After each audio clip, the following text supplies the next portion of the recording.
Hello दोस्तों, मैं Dev Prakash university classes में आपका स्वागत करता हूं। हम लोगों ने भारतीय राज्य व्यवस्था में जो शासन प्रणाली का प्रकार था वह देखा था। आज हम फिर से एक बार देखेंगे शासन प्रणाली का जो प्रकार होता है वह कैसा होता है।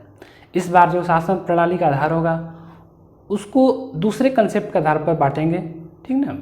तो सबसे पहले देखते हैं जो है केंद्र तथा प्रांतों के संबंधों के आधार पर शासन प्रणाली का क्या प्रकार होता है, शासन प्रणालियों का क्या प्रकार होता है। ठीक, केंद्र तथा प्रांतों के संबंधों के आधार पर। केंद्र कहने का सीधा सा तात्पर्य हुआ जैसे भारत में एक केंद्रीय सरकार होती है और हर राज्य में, हर प्रांत में प्रांत की भी एक अपनी सरकार होती है। तो इन दोनों के संबंधों के आधार पर जो शासन व्यवस्था बनाई गई है उस व्यवस्था के अंतर्गत कैसी कैसी व्यवस्था है उसको हम लोग देखने का प्रयास करेंगे, ठीक ना। यहाँ पर हम देख रहे हैं कि सबसे पहले आपका क्या है, एक परिसंघात्मक प्रणाली होती है जिसको कन्फेडरल सिस्टम बोलते हैं। एक संघात्मक प्रणाली है फेडरल सिस्टम, एकात्मक प्रणाली यूनिटरी सिस्टम। तो इन संबंधों के आधार पर देखा जाए केंद्र और प्रांत के संबंध के आधार पर तो यही तीन प्रणाली जो है विकसित की गई है और दिखाई देती है। अगर हम लोग इसमें बात करें परिसंघात्मक शासन प्रणाली का, तो परिसंघात्मक शासन प्रणाली को समझिएगा एक चीज़ क्या होता है, कन्फेडरल सिस्टम में क्या होता है। देखिए, जो परिसंघात्मक शासन प्रणाली होती है, परिसंघ जो आपका बनता है, याद रखिए इसमें क्या होता है, जैसे मान लीजिए छोटे छोटे आपके 4 राज्य हैं, मान लेते यूपी है, बिहार है और कोई और एक राज्य है, मान लीजिए वेस्ट बंगाल है। ठीक, ये जो राज्य हैं छोटे छोटे, इनको हम मान सकते हैं क्या है, प्रांत। इनको प्रांत भी कह सकते हैं या फिर इनको हम राज्य भी कह सकते हैं। और इन तीनों राज्यों ने मिलकर आपसी समझौते के तहत यह डिसाइड किया कि हम लोग एक संघ बनाएंगे। तीनों ने मिलकर क्या डिसाइड किया कि हम लोग एक संघ बनाएंगे। ठीक, जब ये संघ बनाते हैं, संघ का जब निर्माण करते हैं, तो इनका एक और डिसीजन होता है कि आखिर में जो केंद्रीय व्यवस्था होगी, जो शासन की व्यवस्था होगी, शासन की व्यवस्था को भी तो 2 भागों में बांटा जाएगा। एक होगा जो केंद्रीय स्तर पर संचालित की जाएगी और दूसरी व्यवस्था जो कि प्रांत हैं अपना अपना संचालित करेंगे। ठीक, तो ये लोग क्या करते हैं, इस व्यवस्था में क्या होता है नॉर्मली कि जो भी प्रांत होता है और जो संगठन बनाता है प्रांत, वह कुछ विषय होते हैं, जैसे विदेश सेवा हो गया, सुरक्षा का विषय हो गया, इन सब विषयों के लिए केंद्रीय गवर्नमेंट जो होती है वह कानून बनाती है और बाकी जो विषय होता है, बाकी विषय के लिए राज्य जो होता है अपना अपना कानून बनाने के लिए स्वतंत्र होता है। देख, इस व्यवस्था की जो सबसे खास बात होती है, ध्यान रखिएगा, इसमें क्या होता है, ये जो प्रांत होते हैं जैसे वेस्ट बंगाल है, बिहार है, यूपी है आपका, ये जो प्रांत होते हैं जब चाहें अपने मन से इस संगठन से अलग हो सकते हैं, इस संघ से अलग हो सकते हैं। याद रखिए, परिसंघात्मक व्यवस्था की जो सबसे बड़ी बुराई कही यही है इसमें कि इसमें जो प्रांत होते हैं, जो संगठन बनाने वाले जो राज्य होते हैं, प्रांत होते हैं, वो क्या होते हैं, अपने मन से कभी भी अलग हो सकते हैं। यानी इसलिए यहाँ से क्वेश्चन आपका पूछता है कि जो परिसंघात्मक जो शासन प्रणाली है, इस परिसंघात्मक शासन व्यवस्था को क्या कहा जाता है। इसको हम लोग एक टर्म से जानते हैं, इसको बोला जाता है अविनाशी राज्यों का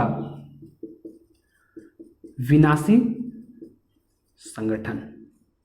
तो ये क्वेश्चन आप ध्यान रखें, कभी भी ये क्वेश्चन आपका पीसीएस वगैरह में हमेशा पूछा जाता है कि निम्नलिखित में से कौन सी ऐसी शासन व्यवस्था है जिसको अविनाशी राज्यों का विनाशी संगठन कहा जाता है। तो आपका आंसर होना चाहिए परिसंघात्मक शासन प्रणाली। रीजन आपको मालूम है इसमें क्या होता है, इसमें जो भी प्रांत होते हैं ये कभी भी क्या हो सकते हैं, अलग हो सकते हैं प्रांत से। यानी कि ऐसे भी कहा जाए, इसको समझा जाए तो जो केंद्रीय व्यवस्था होती है, जो केंद्र होता है, केंद्र का ना तो कोई महत्व होता है ना ही प्रांतों पर कोई अधिकार होता है। बस एक समझौते के तहत कुछ विषय पर वो कानून बनाने का अधिकार रखता है। ठीक ना, यानी यहाँ पर याद रखिए परिसंघात्मक में केंद्र का कोई महत्व नहीं होता है। जब चाहें जो भी संगठन निर्माण राज्य हैं, प्रांत है, वो अलग हो सकते हैं। अतः इन्हें हम लोग अविनाशी राज्यों का विनाशी संगठन कहते हैं और ये क्वेश्चन आपका पूछता है। ठीक है, आगे चलते हैं। ठीक है, दूसरी जो शासन व्यवस्था आती है, शासन प्रणाली आती है, वह है आपका संघात्मक शासन प्रणाली, फेडरल सिस्टम। याद रखिएगा। देखिए संघात्मक शासन प्रणाली में क्या होता है, जो संघात्मक शासन प्रणाली होती है इसमें क्या होता है, इसमें केंद्र और प्रांत इसमें भी रहेंगे, लेकिन सबसे बड़ी जो विशेषता होगी, जैसे मान लीजिए यहाँ पर जो भी प्रांत होगा, जैसे 3 प्रांत मान लिए मिलकर एक संघ बनाया, 3 प्रांत मिले और एक संघ का निर्माण किया।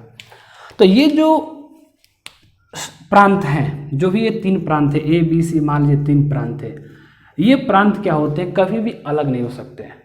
यहाँ पर जो केंद्र होता है, यानी जो संघ बनेगा, केंद्र का बहुत ही अधिक महत्व होता है, केंद्र का यहाँ पर महत्व होता है। यानी ऐसा भी कहा जाए, यहाँ पर जो सारी शक्तियाँ थी, सारी शक्तियों को बांटा गया था, कुछ शक्तियाँ केंद्र के पास रखकर बाकी शक्तियों को राज्य को दे दिया गया था। लेकिन यहाँ पर जो सारी शक्ति होती है, सारी शक्ति मत बोलिए, केंद्र का यहाँ पर जो होता है महत्व होता है, ठीक ना, केंद्र का यहाँ पर महत्व होता है। केंद्र चाहे तो इनकी जो सीमा है, राज्यों की सीमा को भी अलग कर सकता है। इसके अलावे जो ये राज्य होते हैं, जो प्रांत होते हैं, ये प्रांत चाह कर भी इस संघ से अलग नहीं हो सकते। देखिए संघात्मक शासन व्यवस्था की सबसे बड़ी विशेषता यही है, ये जो संगठन बनाने जो राज्य होते हैं, ये चाह कर भी इस संघ से अलग नहीं हो सकते। पूरा का पूरा केंद्र का क्या होता है, यहाँ पर महत्व होता है, केंद्र का इन पर अधिकार होता है। अगर केंद्र चाहे तो इनकी जो भौगोलिक सीमाएं हैं, उन भौगोलिक सीमाओं को बदल सकता है, 2 प्रांतों को मिलाकर एक नया प्रांत भी बना सकता है। ठीक, तो इस आधार पर हम इसे क्या कहते हैं, इसे कहते हैं अविनाशी राज्यों का, अविनाशी राज्यों का अविनाशी संगठन। देखिए इसमें क्या है, अविनाशी राज्य। अविनाशी राज्य मैं इसलिए कह रहा हूँ क्योंकि ये जो अविनाशी राज्य, जो राज्य होते हैं, राज्य का कभी विनाश नहीं हो सकता है, ठीक ना। जो अविनाशी राज्य होते हैं, इन राज्यों का जो संगठन बनता है कैसा होता है, ये भी अविनाशी अविनाशी, इनका कभी नाश नहीं होता है। लेकिन इसमें क्या हो रहा था, ये अलग अलग हो सकते थे, ठीक है। ये आपका संघात्मक शासन व्यवस्था हो गया। और आपका यहाँ से क्वेश्चन पूछेगा कि निम्नलिखित में से कौन सी शासन प्रणाली है जिसको हम लोग अविनाशी राज्यों का अविनाशी संगठन कहते हैं, तो वो आपका हो जाएगा संघात्मक शासन प्रणाली, फेडरल सिस्टम, ठीक है। नेक्स्ट पॉइंट पे चलते हैं। तीसरा जो पॉइंट है, एक चीज और ध्यान दीजिएगा, यहाँ पर गौर कीजिएगा कि भारत में शासन व्यवस्था जो लागू है कैसी लागू है। जो हम लोग भारत की राज्य व्यवस्था पढ़ रहे हैं, जो क्वेश्चन पूछा जाएगा पीसीएस वगैरह में, सारे क्वेश्चन भारतीय राज्य व्यवस्था से उठाकर पूछे जाते हैं, मैक्सिमम क्वेश्चन ऐसे होते हैं। इसलिए भारतीय संदर्भ में पढ़ना बहुत ही जरूरी है इन सब चीज़ों को।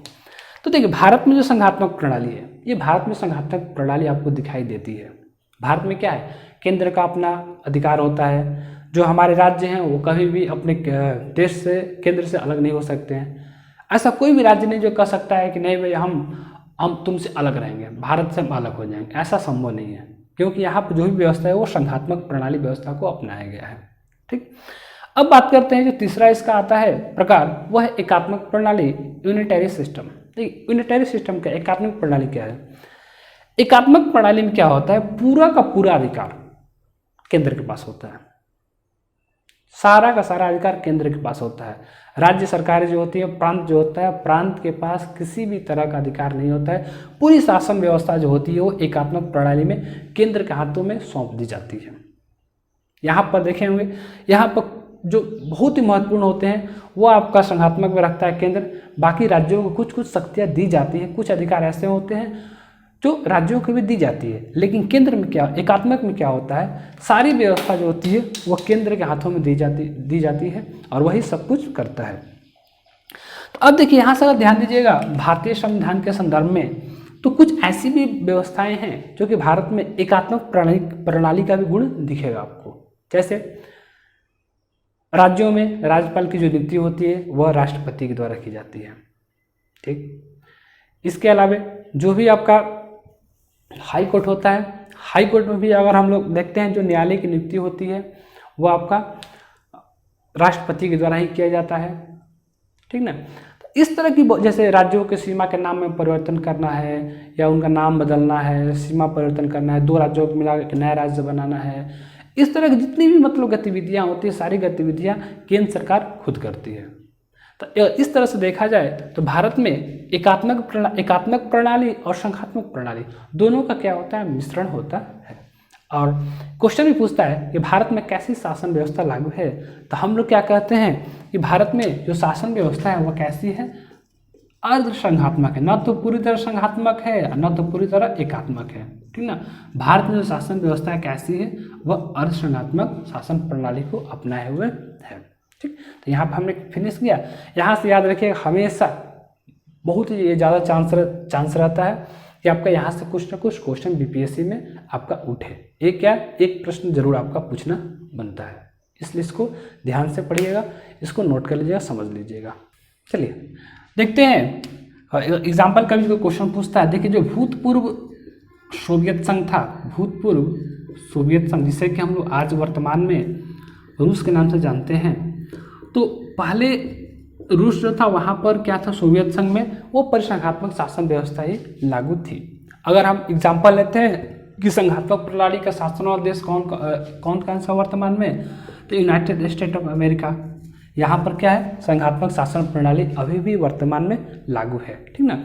इसके अलावा संघात्मक शासन प्रणाली आप देख सकते हैं स्विट्जरलैंड में भी आप जाइएगा, वहाँ पे जो शासन व्यवस्था है वो कैसी है, संघात्मक शासन व्यवस्था ही है, ठीक।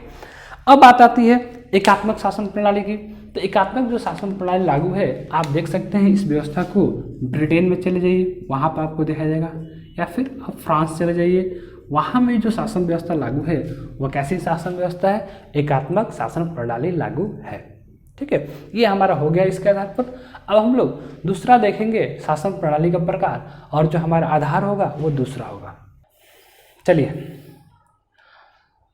तो अब बात करते हैं हम लोग विधायिका तथा कार्यपालिका के संबंधों के आधार पर शासन प्रणाली की जो प्रकार होती है वो कैसी होती है। देखिए तो विधायिका और कार्यपालिका के संबंधों के आधार पर हम लोग शासन प्रणाली को दो भागों में बांट सकते हैं। जो सबसे पहले जो शासन व्यवस्था बनती है वह होती है संसदीय शासन व्यवस्था या संसदीय शासन प्रणाली, और दूसरी जो शासन व्यवस्था है वह है अध्यक्षीय शासन प्रणाली, जिसको प्रेसिडेंशियल सिस्टम भी हम लोग कहते हैं अंग्रेजी में। ये आपका हो गया पार्लियामेंट्री सिस्टम, संसदीय शासन प्रणाली। अब देखिए संसदीय शासन प्रणाली की जो सबसे खास बात होती है कि यहाँ पर जो औपचारिक प्रधान होता है वो कौन होता है, राष्ट्रपति होता है, और वास्तविक प्रधान कौन होता है, तो प्रधानमंत्री एवं उनकी मंत्रिपरिषद होती है, याद रखिएगा। यहाँ से क्वेश्चन पूछता है कि संसदीय शासन प्रणाली में कार्यपालिका का वास्तविक प्रधान कौन होता है। तो संसदीय शासन प्रणाली में जो वास्तविक प्रधान होता है वह कौन होता है, प्रधानमंत्री उनकी मंत्रिपरिषद, और औपचारिक प्रधान कौन होता है, तो राष्ट्रपति होते हैं। अगर आप एग्जाम्पल की बात करें कि आखिर में संसदीय शासन प्रणाली आखिर किन किन देशों में दिखाई देती है, तो हमारा जो अपना देश भारत है, भारत में कैसी व्यवस्था है, संसदीय शासन प्रणाली है, ठीक है। ब्रिटेन तो देखा जाए तो ये संसदीय शासन प्रणाली का जो सबसे प्राचीन उदाहरण है। यहाँ ये भी हम जानते हैं कि ब्रिटेन में संसदीय शासन प्रणाली थी, और वहीं से हम लोगों ने भी संसदीय शासन व्यवस्था को ग्रहण भी किया। ब्रिटेन का संविधान अलिखित है, याद रखिएगा, लेकिन हमारा संविधान क्या है, लिखित रूप में है। ब्रिटेन का संविधान आज तक अभी भी अलिखित है, वहाँ पर कोई भी संविधान कभी भी संविधान लिखा नहीं गया है, अलिखित संविधान है वहाँ का। लेकिन संसदीय शासन प्रणाली का जो सबसे प्राचीन उदाहरण देखिएगा वो ब्रिटेन से मिलता है, और हमने भी ब्रिटेन से इस चीज़ को ग्रहण किया है, शासन व्यवस्था को। अब बात करते हैं विशेषता। यहाँ से भी आपका क्वेश्चन पूछता है कि संसदीय शासन प्रणाली की कौन कौन सी विशेषताएं होती हैं। अब देखिए संसदीय शासन प्रणाली की विशेषता की अगर बात करें तो संसदीय शासन प्रणाली की जो सबसे बड़ी विशेषता होती है कि जो कार्यपालिका होती है वो विधायिका से स्वतंत्र नहीं होती है। समझिएगा, कार्यपालिका विधायिका से स्वतंत्र नहीं होती है, बल्कि विधायिका में से जिस दल को आधे से अधिक बहुमत प्राप्त होता है उसका जो प्रधान होता है, उस दल का जो प्रधान होता है उसको मंत्री बनाया जाता है, प्रधानमंत्री बनाया जाता है, और बाकी लोग जो होते हैं मंत्रिपरिषद के तौर पर सभी लोग मिलकर कार्य करते हैं, ठीक है। अब देखिए फिर से समझ लीजिएगा कि इस व्यवस्था में जो कार्यपालिका होती है विधायिका से अलग नहीं होती है, बल्कि जिस दल को बहुमत प्राप्त होता है, उसी आधे से अधिक बहुमत प्राप्त होता है, उसी को क्या किया जाता है, ये वही अपनी सरकार बनाती है, और वही क्या करती है, कार्यपालिका का कार्य करती है। और उसका प्रधान कौन होता है, प्रधानमंत्री होता है, और बाकी सब कार्यभार देखने के लिए मंत्रिपरिषद होता है। ठीक, भारत में आप देखते हैं इसी तरह की व्यवस्था है। और एक चीज़ ध्यान रखिए, यहाँ से छूट रहा था कि ये जो क्वेश्चन मैंने बताया अभी आपको, भारत में कैसी व्यवस्था लागू है, तो ये बहुत बार क्वेश्चन पूछा जा चुका है कि भारत में कैसी शासन व्यवस्था लागू है। तो याद रखिए, भारत में संसदीय शासन व्यवस्था या संसदीय शासन प्रणाली जो है लागू है। बहुत बार क्वेश्चन पूछा जा चुका है, इसलिए ये बहुत ही इंपॉर्टेंट क्वेश्चन रहेगा, आसान क्वेश्चन है। ठीक है, इसके अलावा जो संसदीय शासन व्यवस्था होती है उसमें देखेंगे हम लोग, जो विधायिका होती है तो उसको हम लोग दो भागों में बांटते हैं, एक होता है उच्च सदन, एक होता है आपका निम्न सदन। ये संसदीय शासन व्यवस्था की अपनी एक विशेषता है। इसमें हमेशा दो सदन में बांटा जाता है संसद को, एक उच्च सदन होता है, एक होता है निम्न सदन। ठीक है, जैसे हम अपने यहाँ की बात करें तो हमारे यहाँ उच्च सदन का कार्य कौन करता है, तो जो राज्यसभा है वो उच्च सदन कहलाता है, जो लोकसभा है उसको हम क्या बोलते हैं, निम्न सदन कहते हैं। इसके अलावा और देखा जाए तो विशेषताएं इसकी और सारी हो सकती है, लेकिन यही जो दो तीन विशेषता इसकी खास है वही आपका क्वेश्चन में पूछता है। एक यह भी विशेषता में आता है कि औपचारिक प्रधान राष्ट्रपति होते हैं, वास्तविक प्रधान प्रधानमंत्री उनकी मंत्रिपरिषद होती है, ये भी विशेषता में आता है। यहाँ से जो 3-4 क्वेश्चन आपके बनते हैं, सारे क्वेश्चन आप कर सकते हैं, कोई प्रॉब्लम नहीं होगा, आएगा आप कर दीजिएगा, मुझे विश्वास है। अध्यक्षीय शासन प्रणाली की बात करते हैं तो अध्यक्षीय शासन प्रणाली यानी प्रेसिडेंशियल मतलब क्या होता है, प्रेसिडेंट, यानी हम प्रेसिडेंट का मीनिंग क्या निकालते हैं, राष्ट्रपति, ही ना। तो अध्यक्षीय शासन प्रणाली में ध्यान रखिएगा, जो सबसे बड़ी विशेषता होती है इसकी कि वहाँ का जो वास्तविक प्रधान होता है वो आपका राष्ट्रपति ही होता है। कौन होता है, राष्ट्रपति होता है। वहाँ पर वास्तविक प्रधान औपचारिक प्रधान कोई नहीं होता है। यहाँ पर ध्यान छूट गया थोड़ा सा, यहाँ पर जो औपचारिक प्रधान का कार्य करता है वो राष्ट्राध्यक्ष होता है। जैसे कि राष्ट्रपति क्या है, हमारे एक तरह से देखा है तो ये राष्ट्राध्यक्ष है। ब्रिटेन में भी राष्ट्राध्यक्ष के रूप में कार्य करते हैं, वहाँ का जो क्या बोलते हैं, जो महाराज होते हैं, जो महारानी होती हैं, उसी तरह से आपको भारत में राष्ट्राध्यक्ष राष्ट्रपति होते हैं। लेकिन अध्यक्षीय शासन प्रणाली में वास्तविक प्रधान कौन होता है, राष्ट्रपति होता है। राष्ट्रपति जो होता है या वहाँ पर जो कहिए जो विधायिका बनती है, जो कार्यपालिका बनती है, तो राष्ट्रपति का चुनाव वहाँ पर सीधे जनता निर्वाचित करते हैं उनको। हमारी तरह नहीं कि हम लोग अपने मंत्रियों को चुनते हैं, फिर वे लोग अप्रत्यक्ष तौर पर चुनाव करते हैं और सब मंत्रियों का या फिर राष्ट्रपति का।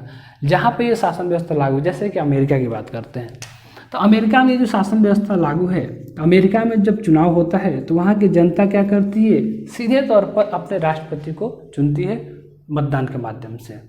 और जो राष्ट्रपति होता है वो क्या करता है कि जो अपना कैबिनेट बनाता है, अपना जो मंत्रालय बनाता है, मंत्रिमंडल का जब गठन करता है, तो अपने मन से किसी व्यक्ति को वो कोई भी मंत्री का पद दे सकता है, इसमें वो आज़ाद रहता है। भारत की तरह नहीं है कि जो विधायिका के लोग हैं वही कार्यपालिका में भाग रहे, ऐसा कुछ नहीं होता। वहाँ पर क्या है, जो विधायिका में नहीं भी है वो भी कार्यपालिका का हिस्सा बन सकता है। ये अध्यक्षीय शासन प्रणाली की अपनी एक अलग विशेषता है। हाँ, इसमें है कि जो राष्ट्रपति होता है और जो उसके मंत्री होते हैं उनका जो कार्यकाल क्या होता है, सब कुछ निश्चित कर दिया जाता है कि आपको इतने दिनों तक ही शासन करना है। अब चलिए, देखिए इसमें क्या होता है, अध्यक्षीय शासन प्रणाली में जो राष्ट्रपति होता है अपने किसी भी कार्य के लिए वह संसद के प्रति जिम्मेदार नहीं होता है।